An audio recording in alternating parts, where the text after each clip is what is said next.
All right. Hello, everyone. Thank you so much for joining the Binghamton Trinity Professional Development Series. I'm Dr. David Sterling Brown, now Associate Professor of English at Trinity College in Hartford, Connecticut. And before I introduce today's speakers, I just want to thank, again, the Binghamton Graduate School for the opportunity to collaborate on this series. I'd also like to thank Interim Dean Gretchen Mahler, as well as Associate Dean Andreas Pape, Nicole Smith, Administrative Assistant, and Yangabi Ngo, Assistant Director of Graduate Operations, for all of their help and support. Today, for this session in the series, D.I.Y. Digital, Sounding Out a Space of One's Own, I'm really, really excited and thrilled to introduce our two speakers, Liana M. Silva, Dr. Silva, and she is an English teacher and International Baccalaureate Diploma Program Coordinator at César E. Chávez High School in Houston, Texas. She is also the co-founder of the academic blog on sound studies, Sounding Out. And we are also joined today by Jennifer Lynn Stoever, Dr. Stoever, who is an associate professor of English at Binghamton University and co-founder and editor-in-chief of Sounding Out, and also the author of the amazing book, The Sonic Color Line, Race and the Cultural Politics of Listening, which was published by NYU Press in 2016. And if you don't have that book, you should certainly check it out. She is a founding member of the Engaged Digital Humanities Group at Binghamton, and she's also co-director of the Binghamton Punk D.I.Y. Community Archive. And so without further ado, I am going to turn it over to Dr. Stoever and Dr. Silva. Please feel free to tune. Hello, everyone. How are you doing? Hello, good afternoon, everyone. Hi, Liana. Please feel free to react, to drop things in the chat. We really enjoy collaboration. And to quote Dr. Dimis Garcia, company and the importance of intellectual company. So we're really glad to have you today. All right, let's roll.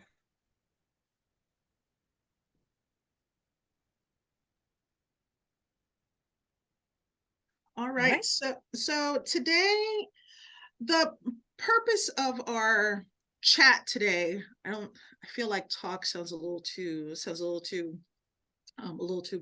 official, but the purpose of our chat today is we wanted to share with you and get you to understand the importance of having a professional and creative persona outside of the institutions that we're a part of. And before we dive into our chat today, we were hoping that y'all could take our poll. We wanted to ask you, what words come to mind when you think of academic publishing? So let's see.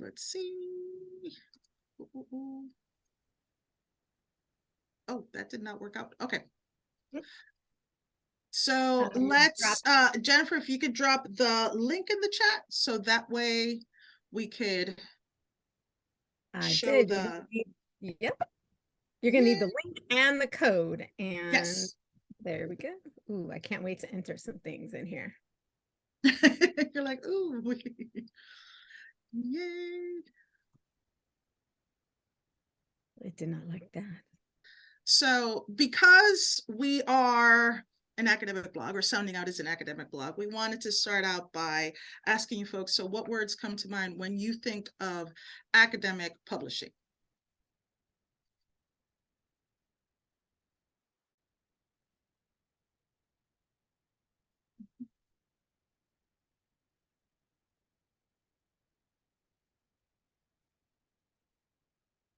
I'm going to see if I can pull up our nifty little poll. It was supposed to be working.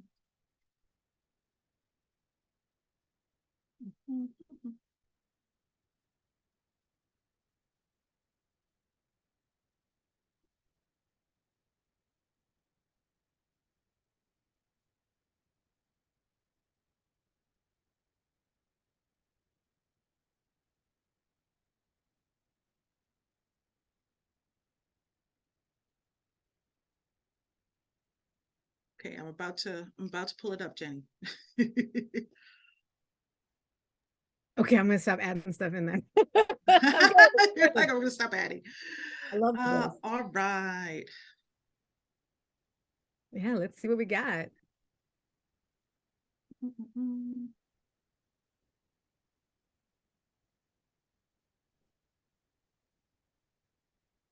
Ooh, there it is. Okay, so then let me present it here.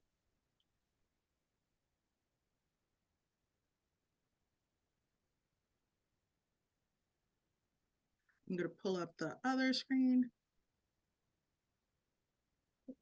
You're there at Command Central. There it goes. Okay, so gatekeeping seems to loom really large in our imagination here about it, that it is specifically there to keep people out and allow only a certain group of people through. Peer review is big, right? It's about getting feedback that may or may not be helpful, that could contribute to the gatekeeping, to keep the pipeline shut down or to open it up. Ooh, uncompensated labor and exploitation. Yes. Ooh, the second reader is there. Reader number two. The dreaded second reader. Yes. Yes. It's always the second one. Invisible labor. That's true. That's actually becoming a really important topic of conversation right now, because people are not getting people to review articles. People are having a hard time. Some people have gone through dozens of folks lately. Also, I like cliquish. That was something that really bothered me about, and to a certain extent still bothers me about academic publishing. It was something that when I was a grad student, I really struggled with, because I felt like, why does it have to be this way? And especially, we'll talk about it more, especially at the point where I was, where I felt like I had all these things to offer, but it always came down to, have you published something? So I can see that. Right. I can see cliquish happening. Right. I'd like to publish something, but I haven't already published something. I should have thought that I should have already published something before I get published. Right. Yes. Right. Yes. Okay. Well, we want this to frame our conversation about sounding out and why Liana and I founded Sounding Out together with Aaron Trammell back in 2013. So if you, get us back into our PowerPoint. All right, so we're going to start off with the first part of our title, D.I.Y. Digital. What is Sounding Out? Who are we?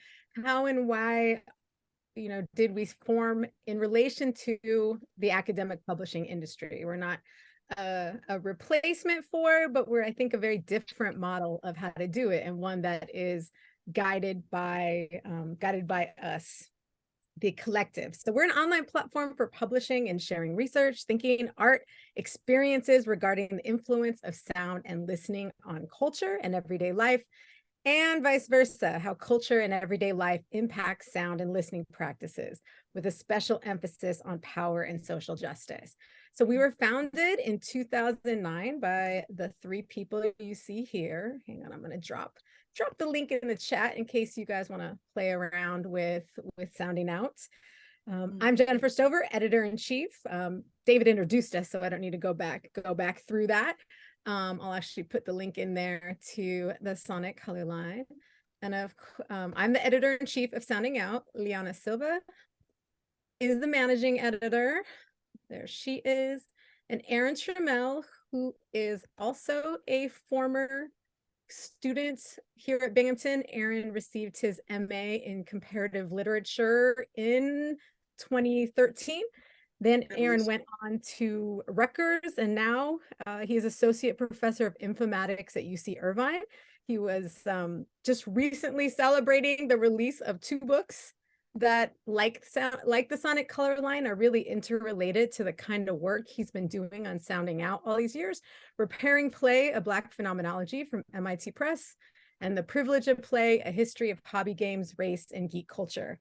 So he is our multimedia editor. Aaron works on our podcast and works with a lot of the sound in the post that we do. We started this when Liana and Aaron were graduate students. I was a first-year professor. all at the beginnings of this academic enterprise that we're still involved in some way. We are all first-generation graduate students, now PhDs. We live at the intersection of various marginalized identities of race, class, gender, ethnicity, and language. 2 people of color, 2 women, 2 single mothers, all 3 from working class families and communities. 2 of us remain in academia for now, and 1 of us has chosen not to. The traditional route, Liana is still in academia. She's going to talk about that later, but on her own terms. So our slogan is pushing sound studies into the red since 2009. Into the red is a sound engineering terms that mean your recording levels are too loud, that you're about to blow up your amp or your speaker. And we use that phrase to set our agenda, right? That we're pushing at the margins and the boundaries of what we think we know, and we're not being quiet about it. We publish 2 times a month, Monday mornings, 9 a.m. Eastern, primarily in English, but when we can in translation. Our posts are about 1,200 words, all that have embedded sound, videos, and images. We have a global readership. There's been clicks from every country on earth except North Korea and the Central African Republic, which is a very, very broad reach that we're really proud of, and something that's very different from most academic publications. We have over 1 million views total, an average of 500 unique readers a day, which for a niche blog is pretty damn solid. It's reliable. We have peaks. During the pandemic, I feel we were especially clutch for a lot of people. Our readership doubled when folks were teaching with our pieces online. And we're taught frequently. That wasn't our goal when we started out.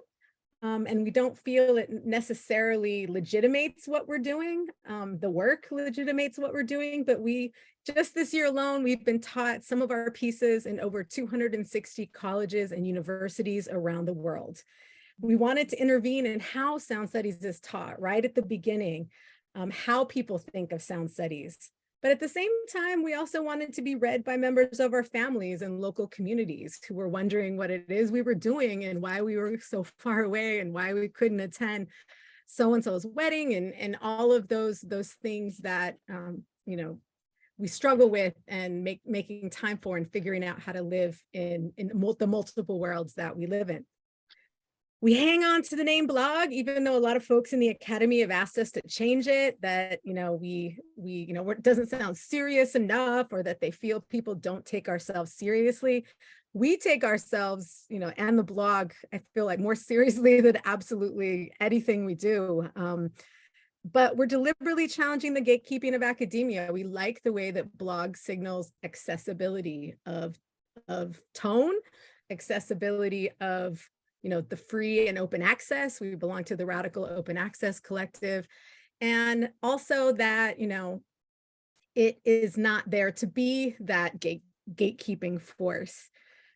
We started a podcast series in 2011. We're actually early adapters to podcasting.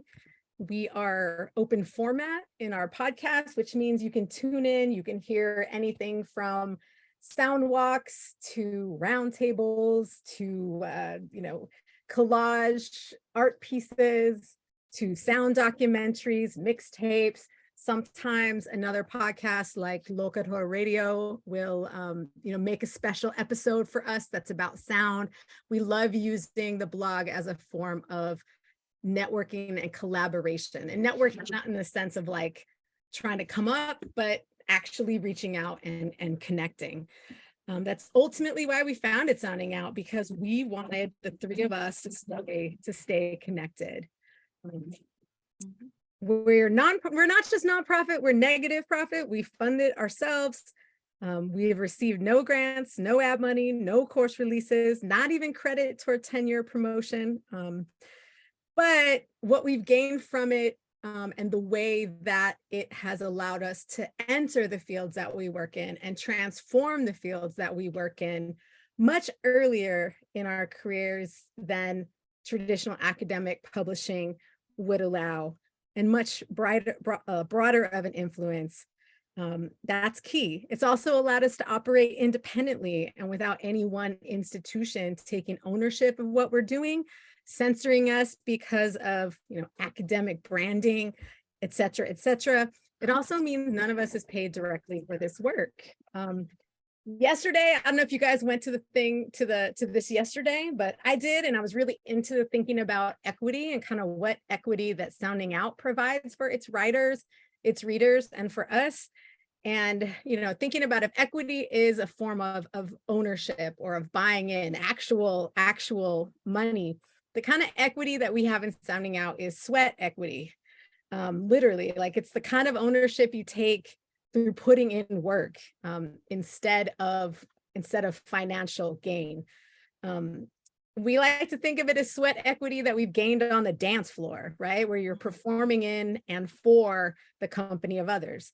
We can't pay our writers, but we offer the in-kind labor of developmental editing. You will sound and we will work with you on your ideas. Our acceptance rate is very, very high, much higher. We accept ideas and we work with folks on the expression of those ideas. Our multimedia layout, we do all that for you. Our reputation that we've built post by post and by other people's sweat equity and sharing and supporting and writing. We promote. We have all brought D.I.Y talents with us. That's where the D.I.Y digital comes from. Part of the skill set that we use for this is not just from academia, but it's what we brought to academia. We wanted to make a space here for the kinds of things we learned before we got here, whether it was from high school teaching, local music scenes, our families, do it yourself, don't wait, make what you want to see with what you have. And promotional skills was one of those things. And we promote our pieces for years afterwards. All of our back catalog is accessible. And we have many, many social media outlets that we use. So we offer the unique readership, reputation, and community we built by being out on the dance floor all those years, making moves, opening the cipher wider and wider, and sharing sweat. And if you want to see and read more about our origin stories, we actually published an article on that a few years ago in the book Digital Sound Studies, which has a paywall from Duke, but we have excerpted our article there on Google Drive free for you. And here is the full volume in case you want to check that out. Okay, so we are going to talk to you today about 3 reasons. So that's the DIY digital part of it, what we created. Why do we create it? 3 reasons we're going to focus on today. Creating space is the main one. But creating space for who, creating space for what. So different voices in the conversation and different conversations. We wanted to literally push the field into the red. We also wanted to create a space where there's different work practices, that it's not this lonely solo work model, and the cruelty that sometimes we all have experienced in academic publishing and in academia writ large. And also we wanted to encourage different scholarly paths, that Sounding Out is a place where the arts, activism, academia all merge and have a place. Mm-hmm. So we're going to start first with creating space for different voices in the conversation. This is where my training in grad school really kicks in. I received a very radical education at the University of Southern California in the program of American Studies and Ethnicity. It infuses all my work. I'm grateful. Seriously, I have this thought each and every day for who I learn from and what I learned. At the time I was at the program, I learned from Fred Moten, Ruthie Gilmore, Laura Pulido, David Roman, Viet Nguyen, Judith Jackson Fawcett, George Sanchez. And that doesn't even get into the folks that are in my cohort. But in addition to the deep reading and interpretive skills that we learn in grad school, I learned how to use university resources for community benefit. Definitely the take the staplers and run really resonated with me. And that the community that you work with, that you build, is the most valuable resource. That academic education and rank is far from the only knowledge needed for life. I learned we needed to build our own archives in addition to rethinking and opening up the ones that exist. We are accountable outside of the academy, that research should always have a so what, that it should always matter. I learned powerful and really grounded theoretical frameworks to understand how racialized power works and how to mobilize that for social justice. If you saw Marilyn Ralston's presentation the other day in her discussion about the UCLA scholars helping her to write her pardon application and the kinds of knowledge and information that they were able to synthesize and kind of frame her experience with, and how profound that was. I definitely feel like I learned that at USC. I gained a much deeper awareness of my positionality as a white woman, my complicities, my unearned privileges, and the daily work I need to do to dismantle them and to be in coalition. I've already shouted out to the new Dr. Daimis Garcia in the audience, but I'm going to do it again. Congratulations. I also learned to pass the mic, that it was our job and duty wherever we found ourselves to open up the pipeline for other people and to undo the entire idea of the pipeline. I learned to work, to just keep pushing from love, joy, and collectivity. And I'm grateful deep in my bones. And you really see it in the relationships that Liana, Aaron, and I have built with each other, and in what we do for Sounding Out. So we do this, like, again, I mean it quite literally. This is something we encourage BIPOC, women of all races and ethnicities, and queer, trans, and non-binary folks to write for us and to see us as a home for their work. We are 100% open about this. We regularly audit our past publications to make sure we don't slip, we don't coast. We talk about it, we think about it. We don't wait for writers to come to us. We reach out to them. We scout out folks at conferences, events, performances. We're welcoming to arts and practitioners too. We seek out work. We help with writing, especially for, say you're a DJ and you haven't written anything since you were in high school English class and you're nervous about that. We're there to help you develop your work and support you in the writing. We don't expect it all or we don't expect you to write at all, do a podcast, create a mixtape. We are open to multiple ways of knowing and learning, not just open, like that's why we exist.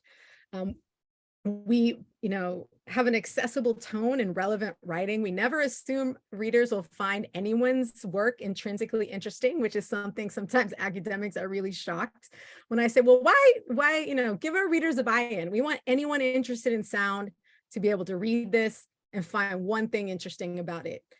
They don't know, they may not be interested in the sound of medieval parchment makers. Make them interested. Tell them why it's important and they should care. We will always interrupt our publication schedules for hot takes that help people understand, like the resonances, how sound is important in things that happen. Occupy Wall Street, we did a big series on that in real time. The Standing Rock protest. We will interrupt our regularly scheduled program as needed, as people pitch things to us. We center power and social justice. We have a community and social media presence. We're out there. We've been on Twitter since 2010. We're taking the death of Twitter very hard. It's so sad.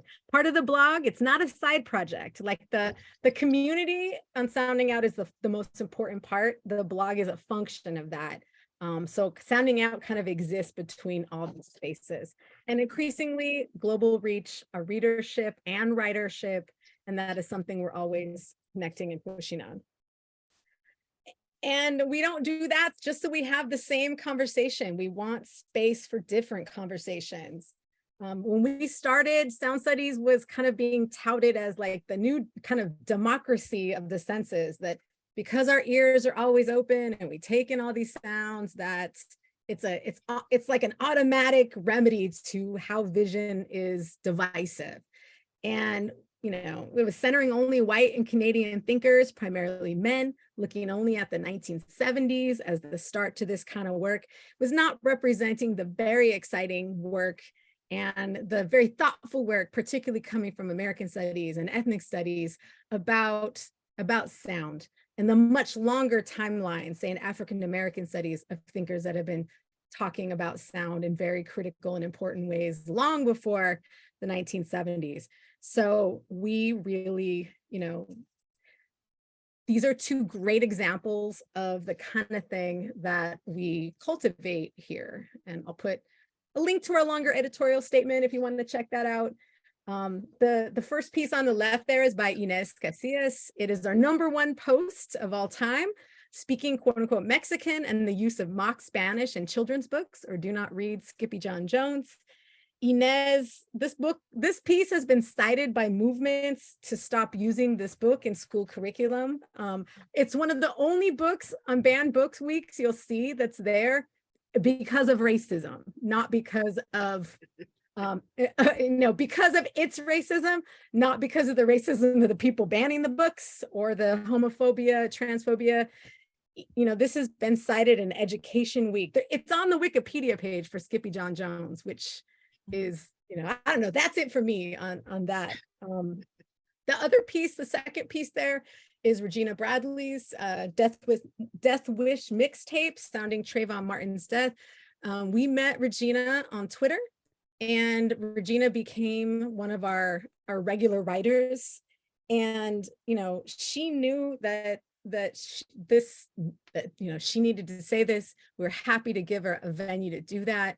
And, I just the other day, we got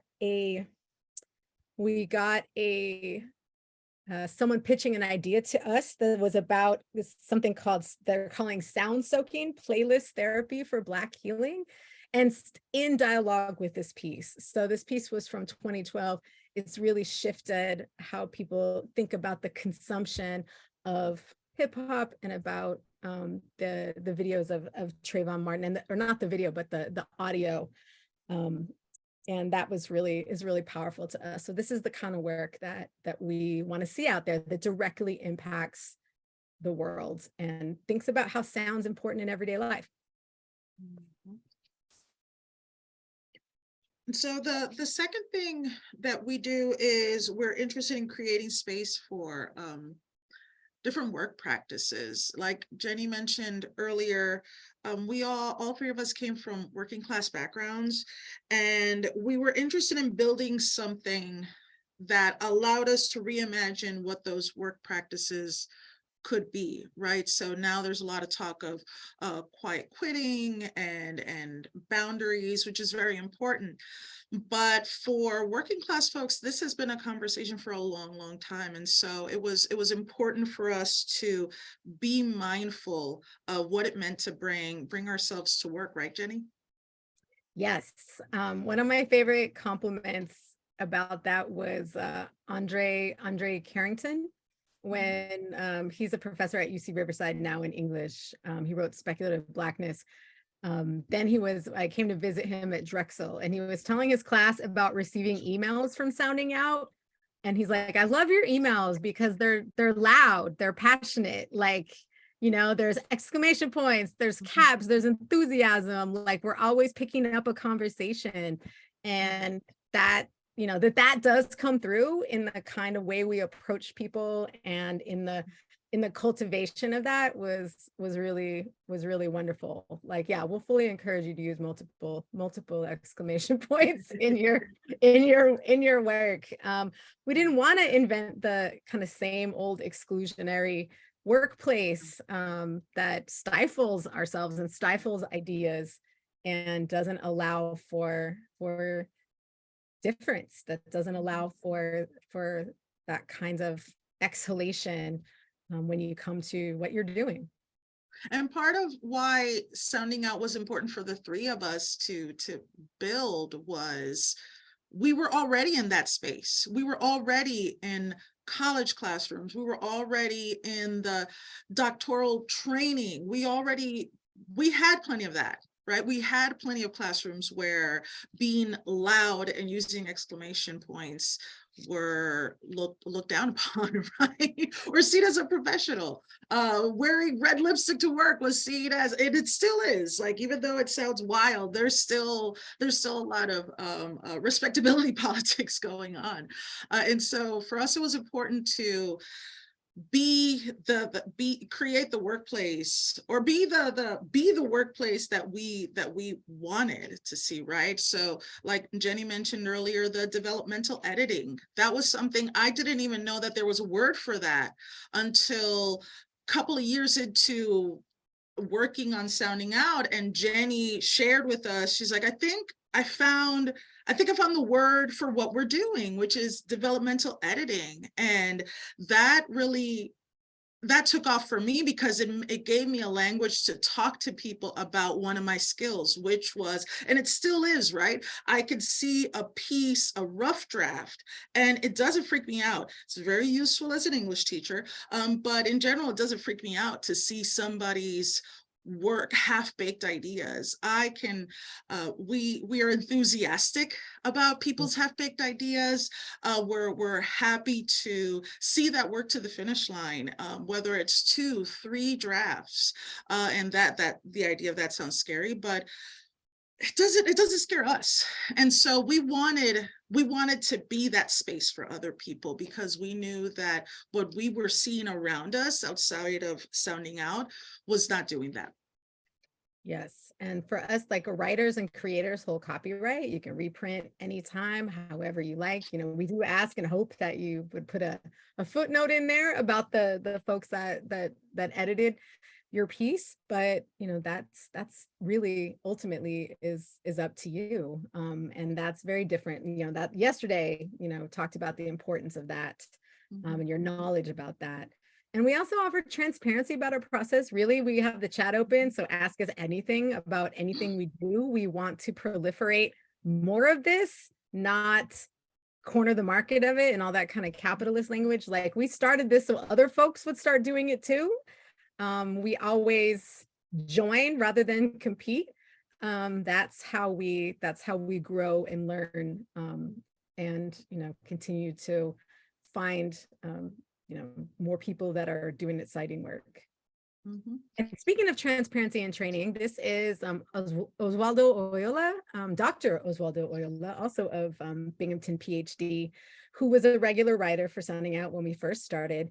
And this is, saw this last year. He started his own blog called The Middle Spaces, Comics, Music, and Culture. I will definitely drop that in the chat too, if that's what something you're really interested in. And he very, very kindly thanked the crew at Sounding Out blog, who, us that, the boot camp of high standards, we're not as military as all that, but we appreciate that he recognized that we do have high standards, but we collaborate on them together. We have a peer-to-peer review where who's working on your piece, you talk with them, there's mentorship, which means we're very encouraging and very thoughtful about how we approach graduate student writers, early career writers, folks who aren't writing's not their thing, but want to have an audience and an expression for the great ideas that they have. And ultimately, the idea of this lonely humanities academic that was just working by themselves late at night in their carrel in the library, it didn't work for us. Like, we realized that chatting with each other, sharing ideas, that doing that was an inherent part of our intellectual process. So we wanted to bring that to the blog too. Yes. And Dr. Oyola ended up not himself also going into academia. He's a freelance writer, freelance editor, teacher, full-time dad. So that is also a thing that we are proud of, and we wanted to do at Sounding Out, is creating space for different scholarly paths that, we don't see that, you have to be employed by academia to be a scholar, to be an academic, or that conversation that takes place outside of academia is non-academic or non-scholarly. Like, we don't believe that. We don't hold those lines in how we approach things. And also, dang it, I lost my train of thought there. I was gonna say that we all grow from this model, and we all see that there's other ways of knowing. So these are some of our writers who have either came through Sounding Out along the way and worked on pieces with us, and are in, have gone to, or, have already been in very different kinds of scholarly career paths. We're not claiming credit for any of these elements, but we do think it matters that we work together at some point, and that these, we encourage the kinds of ideas and work that led to some of this transformation, that we were a space of thinking through that. Regina Bradley, I just posted her article just a second ago. She is the co-host of the Bottom of the Map podcast. She's a fiction writer. She started Outcasted Conversations, which was a vlog back in the day. Regina is fantastic, published 2 books on Outcast. She's at Kennesaw State, but has a really vibrant, well-rounded kind of full thought and writing process. To the left of Bottom of the Map is Anango Lumumba Kasongo. She's a regular writer. She was a regular writer for us for years. She's also known as the rapper Samus. She co-founded the Keepers Digital Archive project of women in hip hop. She's assistant professor in music department at Brown, where musical production is part of her research. She wrote a lot for us on sound and video games. Michelle Commander, who is one of those amazing people in my grad school cohort. She's assistant professor. She was assistant professor at the University of Tennessee, Knoxville. She left to become the director of the Lapidus Center at the Schomburg Museum, and then just recently transitioned into the position of the National Deputy Director of the Museum of African American History and Culture for the Smithsonian. And she also worked on this period room at the Metropolitan Museum of Art in New York City. Before yesterday we could fly. You could still go see it. It's fantastic. Allie Young in the center was one of our interns. We actually have undergraduate interns at Binghamton that we supervise, and again, welcome them into our workplace. She's program manager at Basilica Hudson, a nonprofit multidisciplinary art center in Hudson, New York, founded by Melissa Oftermar, former bass player for the band Hole. And she actually got that job while she was working with us. And so we got to be there and support her in that decision. Robin James, you see there, it lists who she is and what she's up to. Regular writer for us, former philosophy professor. Liana worked with her in developmental editing on some of her scholarly work. She's definitely moved into the publishing world. And at the very top, Lucrecia Quintanilla, artist, DJ, scholar, owner of the General Feeling sound system. She's in Melbourne, Australia. She just became co-director of Liquid Architecture, a nonprofit arts organization that focuses on experimental sound. So, and Yvonne Bonenfant, queer theorist, artist. He works on making apps to help people play with their voice. And we're here for all of it. And there's a special person who's going to tell you about her specific different scholarly career path.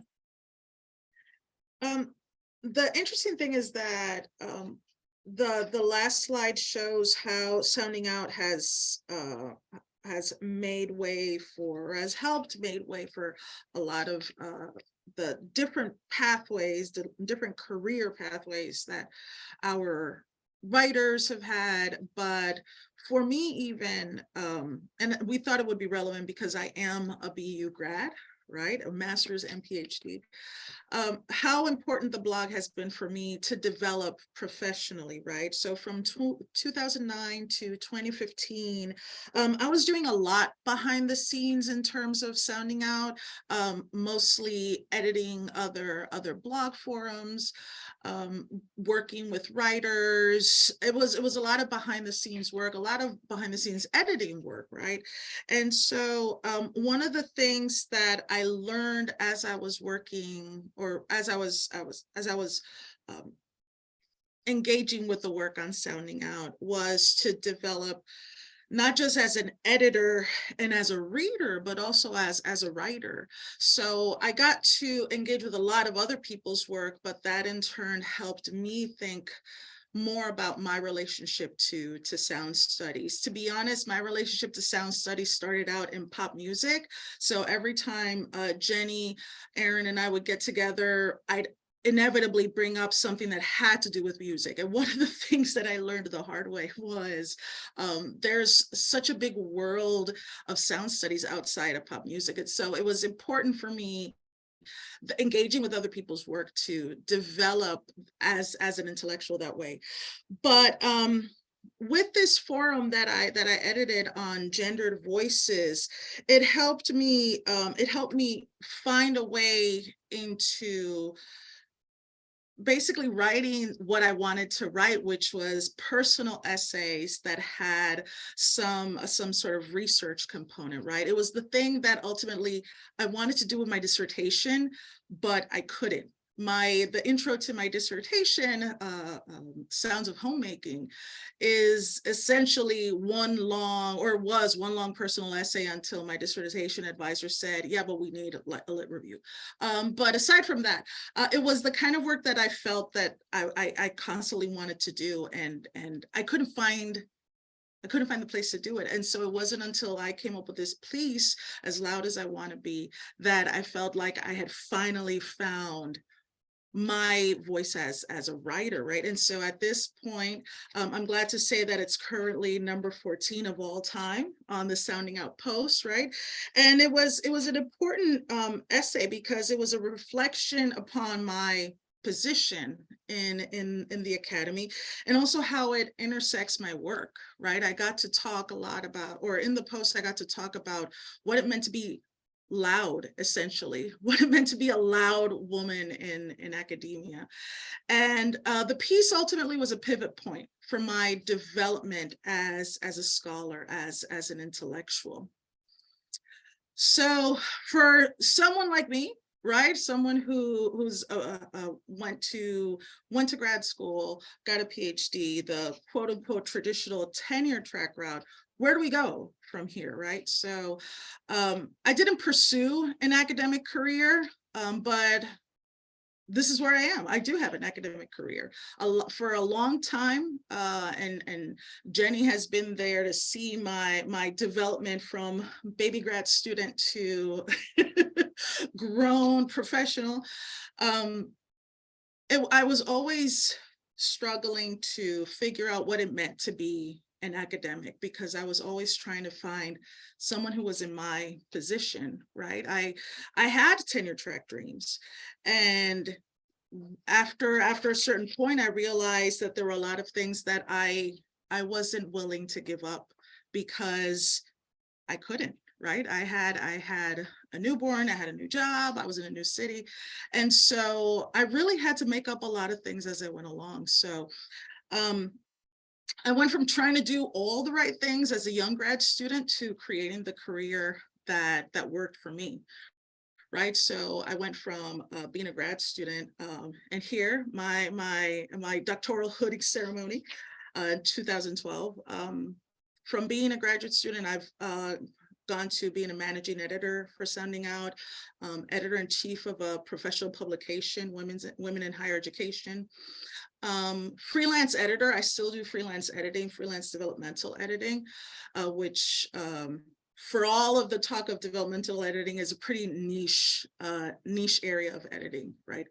I've become an advocate for community college faculty and for graduate students and for K through 12 teachers at MLA. I've been on various MLA committees and connected with a lot of people. Never once interviewed at MLA. So that tells you a lot about how much I've been able to develop in that way. I was a graduate writing specialist for a while at KU. And lastly, I'm working as a IB coordinator here at a high school in Houston. And my latest project is I was co-editor of an upcoming special issue of English Journal, which is one of the major journals for secondary English teachers. So ultimately, Sounding Out, and I'm still at Sounding Out, still here, 15 years later, still here. Sounding Out for me was a place, or still is a place, where I stay relevant and engaged as an intellectual, as a scholar. I've never not thought of myself as those things. And my work at Sounding Out has helped me stay connected to that, right? That it's that was, even if I wasn't in a college classroom, those things were still valid, right? That I was still an intellectual and a scholar.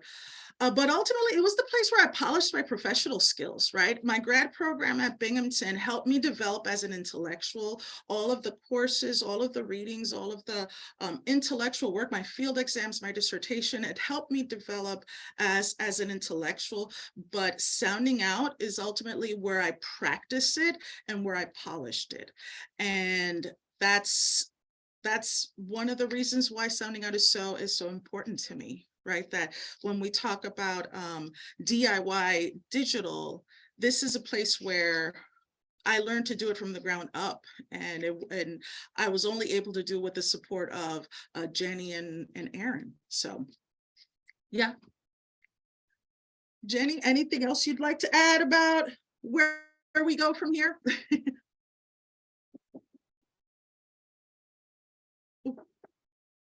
Let me unmute myself, only to say that this has been the most important, the relationship between you, Aaron, and I has been the most important kind of working group of my post high school teaching career. It's meant so much to me. It's been, we support each other, we have fun together, we decide things together, we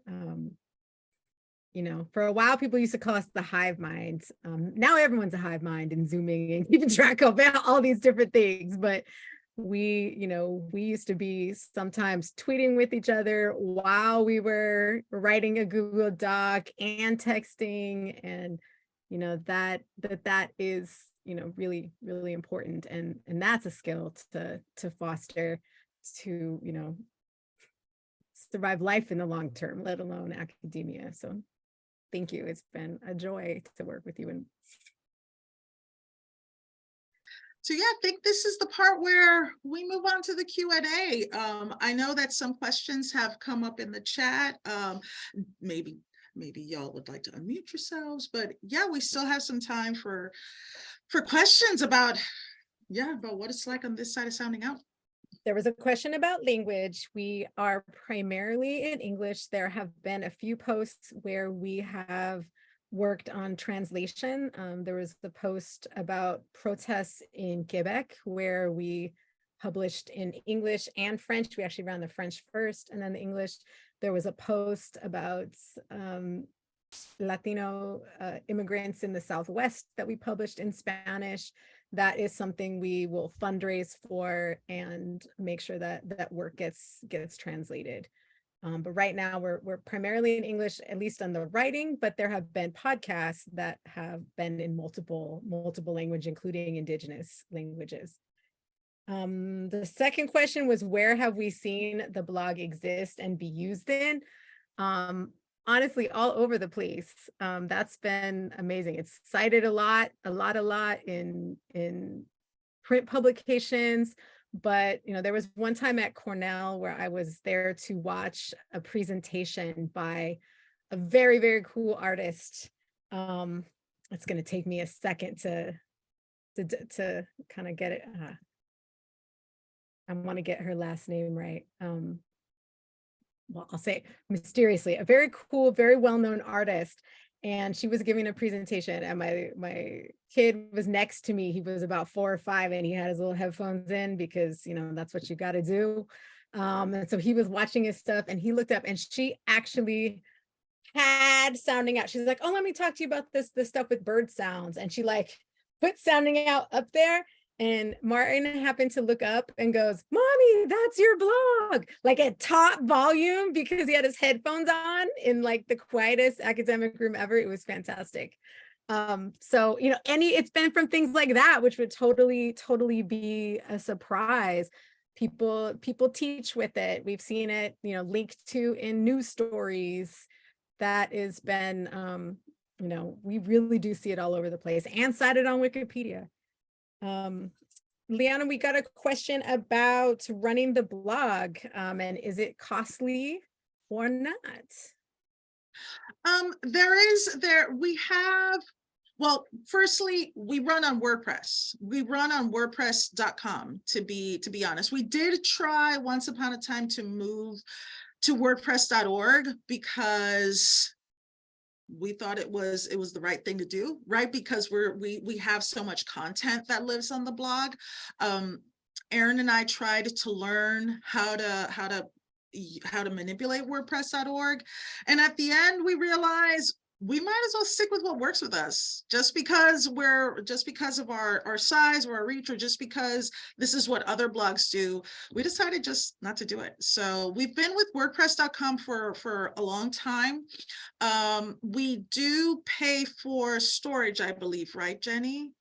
Yes, I'd say right now we kept our costs low. And this is a great piece of advice for your own online profiles and online activities is, it's not about what's fancy, it's about what's at hand and what's workable and what's sustainable.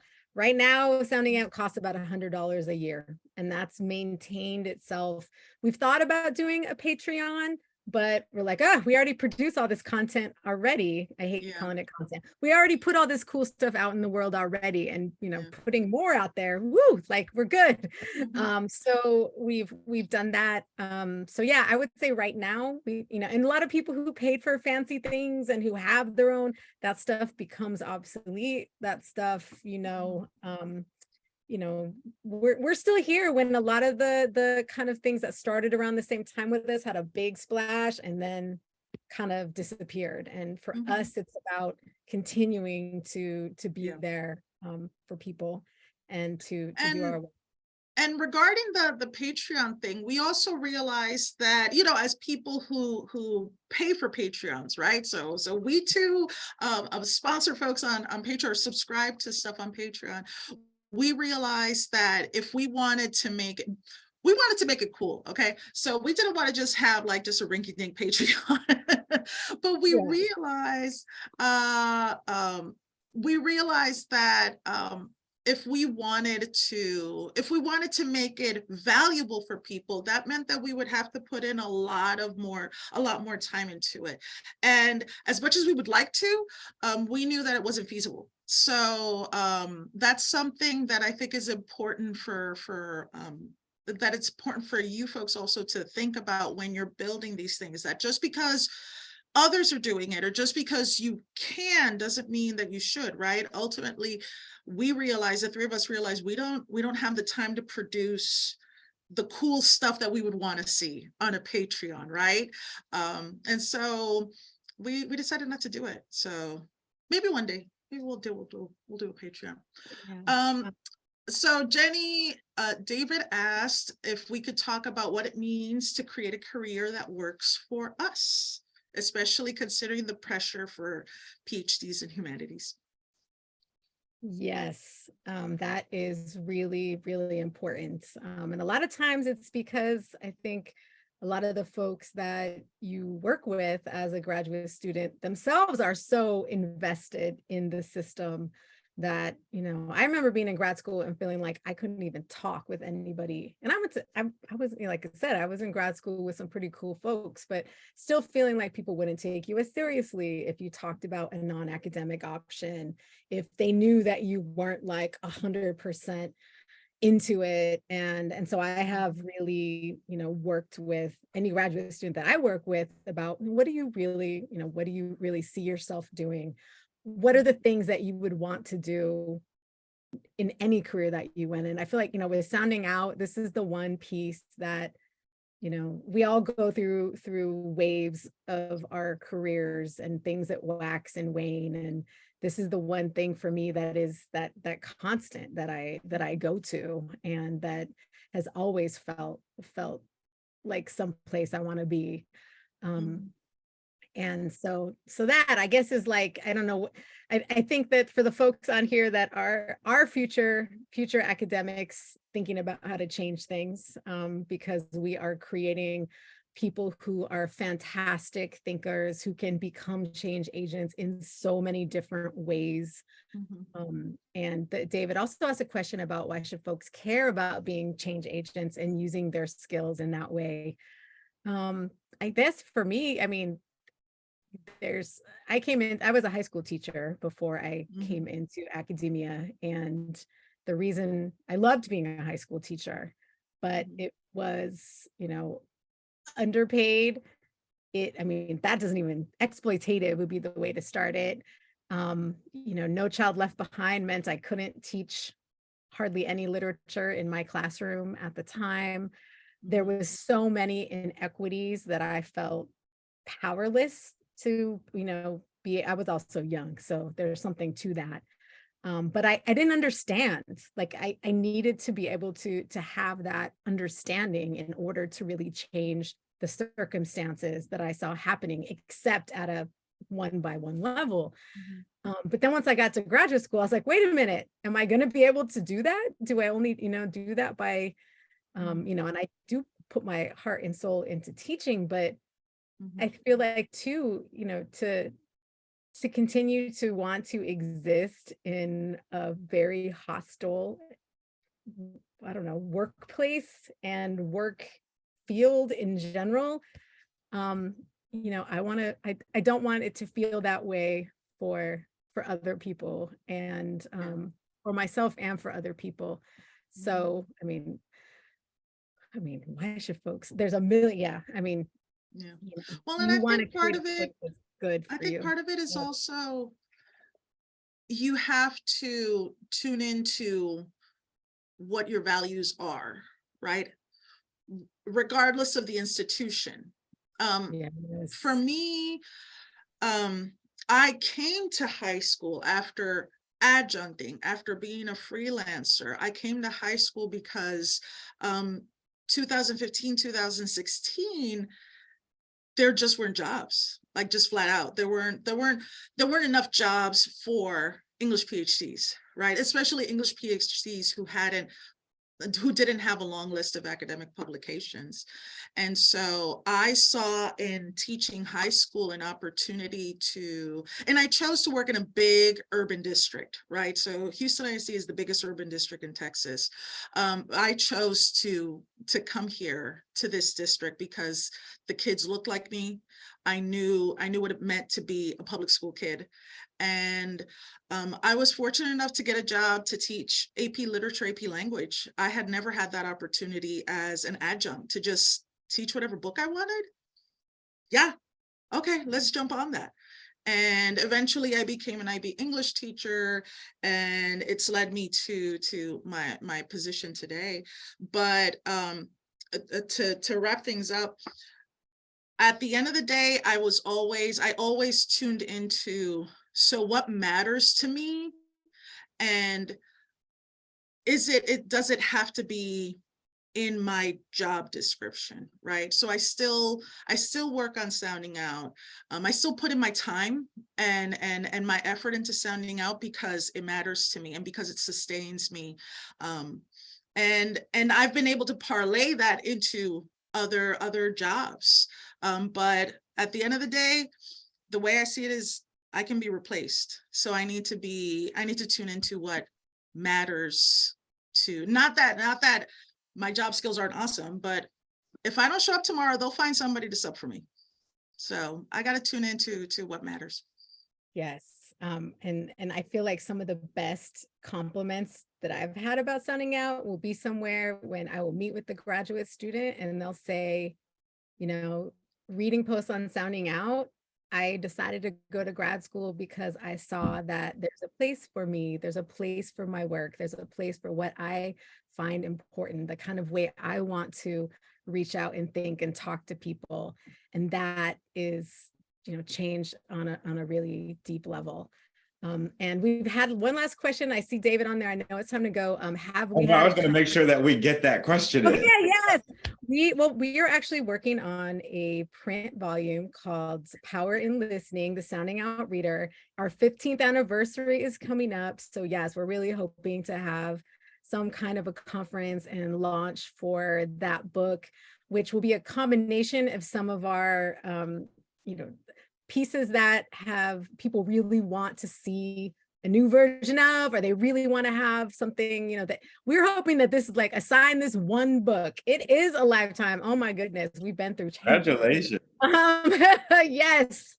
And so yeah, Liana's piece will be in there, for example. And then we also have some new pieces addressing the sonic present in the 2023. So there'll be some old stuff, some new stuff, everything will be updated. So yeah, we'll have a meeting and a celebration for the community that we have created and that we love.